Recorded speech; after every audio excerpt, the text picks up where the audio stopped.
Akkuma buleen yoom fedhii koo naaf guuttaa jechuun na gaafate.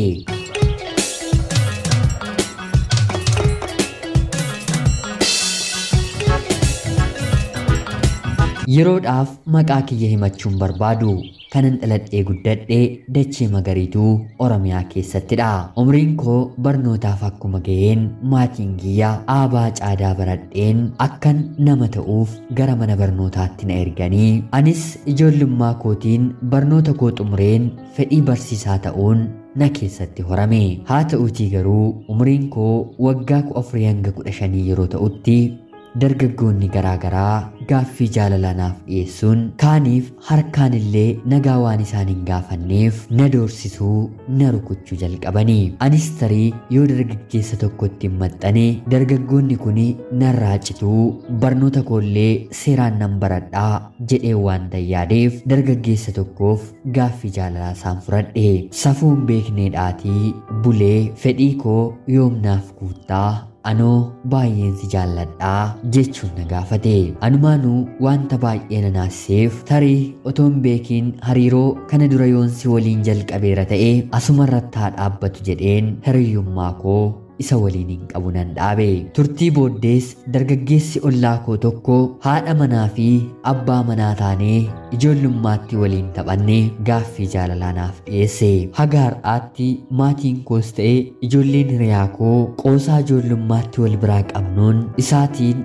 haadha manaa kee anaan immoo abbaa manaa kee jechuun qoosaa nutti qoosu ture. Dargaggeessi kunis ammoo nama guddaa taaneerraa wanta ijoollummaatti qoosaa ta'ee haasa'amaa ture sana maaliif dhugaan goonuu jechuun yeroo na gaafatu anis tole jedheen hariiroo waliin jalqabne. Akka carraa ta'ee manni barumsaa keenya garaagara waan ta'eef anaaf inni kan nuyi wal arginu sanbataaf qidaamee qofadha. Guyyaa kanas lafa mana keenyarraa fagoo ta'e midhaan gidduu nageessee waliin dubbannee boo'ichaan walirraatii gargar baana ture. Hamma torban sun deebitee geessutti lamaan keenyiyyuu baay'isneetti sardamna. Haa ta'uutii garuu jaalalleen koo kun lafa barnoota baratuutii akkuma anaan sin jaalladha naan jedhu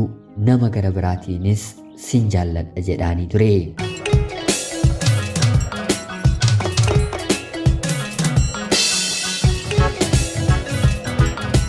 Wanta kana kan natti hime immoo hiriyaa durbii koodha. Anis dubbii kan adda baafachuutiif durbii koo kana faana dhokadheen mana barumsaa isaaniin deeme. Yeroo kanatti jaalalleen koo kun jaalallee isaa ishee gara biraa waliin sa'aatii boqonnaatti akka isaan wal godhan jechaan illee isinitti himuu hin danda'u. Argeen baay'ee inaafeen guyyaa sanarraatii kaasee garuu hariiroo isa waliin hin qabu nan dhaabe. Barnoota koo kutaa 8 xumureen gara kutaa 9ffaatti darbe. Hiriyoonni koo hedduun isaanii gara biyya hambaatti waan imalaniif anis fedhii isaanii malee maatii kiyya eeyyamsiiseen gara biyya hambaatti imale. Rabbis na gargaaree bu'aa ba'iiwwan garaagaraa biyya ormaatti ergan dabarsee booda waggaa 6 booddee biyya ormaa jiraachuun kanaan booddee nagaa jedheen wanta hin qabu walitti qabadheen gara biyya kootti deebi'e. Yeroo kanatti jaalalleen koo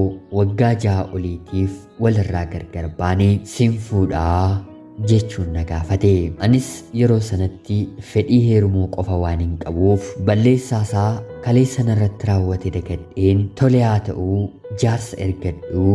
jechuun isatti hime. Innis tole jedhee jaarsa gara abbaa kootti yeroo ergatu abbaan koo balbala irratti jaarsa dhufan ol hin galtan jechuun waraqaa itti kennamellee eenyummaa dargaggeessa kanaa erga baranii booda fuuldura jaarsoleetti kukkute. Ani daa'ima koo dargaggeessa alalee ta'e kanatti hin kennu jechuunis jaarsa duubatti deebisanii. Anis booddee abbaa kootiin kan jaallate anadhaa jaarsolii kabajaan mana kee dhufan maaliif haala kanaan deebistaa jechuun yeroon isan gaafadhu yaa mucaa koo ati waan tokkoyyuu homaa hin beektu ani kana dura dargaggeessa ati abbaa manaa godhachuudhaaf kaadhimmachuuf yaadde kanaaf jaarsa ta'een si'a 2 deemeera haa ta'uutii garuu mucaan kun baalagee waan ta'eef jaartii 2 of harkaa hiikee amma immoo sitti dhufee bultii godhatee dubartii garaagaraa waliinis waan hedduu nama dabarsaa turedha yeroo ammaa kana immoo hojjeteellee of jijjiiruu dhiisee hojii hannaatiin ganda keenya keessatti nama maqaansaa addatti beekamudha jechuun natti hime yaa rabbii situ na gargaari jedheen abbaa koo jilaa jecha tokkollee hin deebifne wanta inni naan jedhe tole jedhee fudhadheen wanta rabbi naaf kaa'e taa'een eeggachuun eegale otuma haala kanaan qe'ee warra keenyaa keessaa jiraachaatiin jiru ammas dargaggeessi naannoo keenyaa ta'e tokko maatiin keenyillee baay'ee isa jaallatan maatiidhaanis kan walitti dhiyaannu gaaffii jaalala naaf dhiyeessee yeroo gabaabaa keessatti illee na kaadhimmachuu akka barbaadu natti hime anis dhuguma dargaggeessi kuni na waliin jiraachuuf fedheeti jechuun gaaffii hiriyummaa isaa fudhadheen jaarsis ergamee qubeelaan waadaa anaaf isa gidduutti ta'e kanaan booddeenis mana kiyyaaf hojjetachuun qaba jedhee waan hin yaadeef riyyaa kiyya waliin mari'adheen deebiseen gara biyya hambaatti imaleen hojii hojjechuu jalqabeen waggaa 2 akkuma fixeen abbaan manaan koo dubartii gara biraa waliin dogongoree waan hin jiruuf ifa manaaf godhii jechuun na gaafate.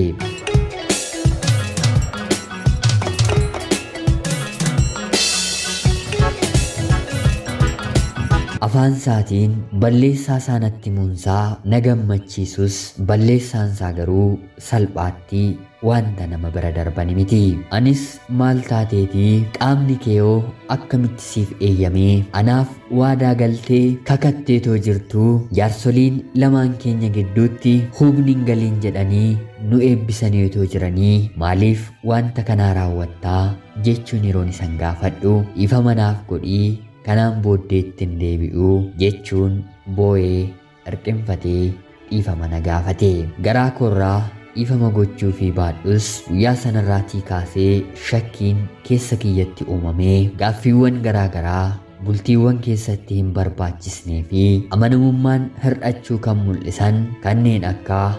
eessa ooltee maaliif deemtee maaliif turtee kan jedhan gaggaafachuun eegalee otuma kanaan jirrus guyyaa tokko gaaffiin tokko afaan kootti dhufee otuu gadameessa dubartii waliin ciiste kana keessatti daa'imni hafee anamoo ishee waliin taataa jechuun yeroon isan gaafadhu qoricha biteen daa'ima sana gadameessa ishee keessaa baasa malee ishee waliin bultiin ijaarradhu jechuun naaf deebise deebiin cubbuu waliin dubbatee kun otoo ana ta'ees namni kuni akkanuma naan jedha jedheen abdii jaalalaa isaaf hin horadhee waadaa qubaa harka koottiin biradheerraa akkan laaffadhee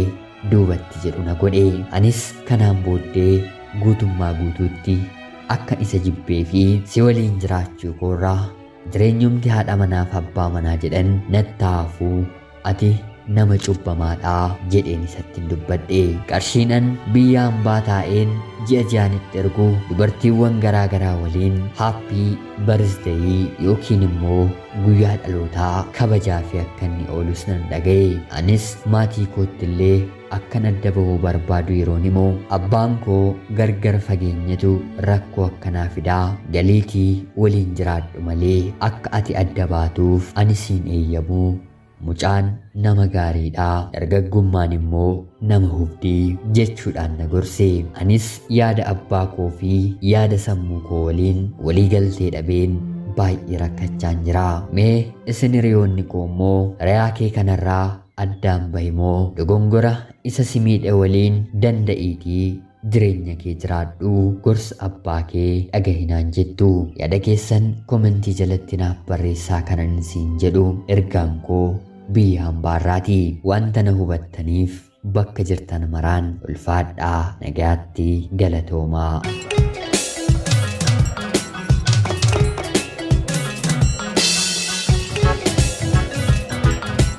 Yoo yaashama akkam jirtu kabajamtootaa hordoftoota qophii Oromiyaa 24 nagaaf jaalalli tokkummaan bakka jirtan hundaatti hunda keessaniif haa ta'u jechaa guyyaa har'aa xalayaa obboleettiin keenyi biyya ambaarraa nuuf ergite isiniif dubbiseen hin ka'a. Akka isin irraa barattaniif hubannoo cimaa irraa argattan homaa shakkii tokko illee hin qabu. Obboleettii keenya ergaa kee kana nuuf qooduu keetiif guddaa galatoomsiin jechaa kabajamtootaa hordoftoonni qophii Oromiyaa 24 illee yaada jajjabinaa obboleettiin keenyi maal gochuu akka qabdu akka qooddanii fi kabajaan isiniin gaafadha. Egaan qophiin sa'aatii kanaaf isiniif qabadheen dhiyaadhe kana fakkaatti hanga yoonaatti nuuf fituun jedhiin filattanii waan dhaggeeffachaa turtaniitiif guddaa galatoomaa isiniin jechaa laayikii fi sheer gochuun illee akka na deeggartan kabajaan isiniin gaafadha. Akkanumallee namoonni chaanaalii keenyaaf haaraa taatan anaa dhufuu kun Oromiyaa 24 guyyaa guyyaatiin xalayaa jaalalaa fi seenaa jireenyaa nama barsiisuu bashannansiisuu danda'u isiniif qabattee waan dhiyaattuuf isinillee sabskiraayib gochuun maatii keenya erga taatanii booddee xalayaa jaalalaa yookiin seenaa jireenyaa nama barsiisuu bashannansiisuu danda'u qabaattan karaa teelegiraamii karaa lakkoofsa bilbilaa kiyyaa duwwaa 937386564 naaf erguun irratti hirmaachuu ni dandeessu. Qopheessuuf qindeessuun isin waliin kanan ture ani gammachiista shoomeedha.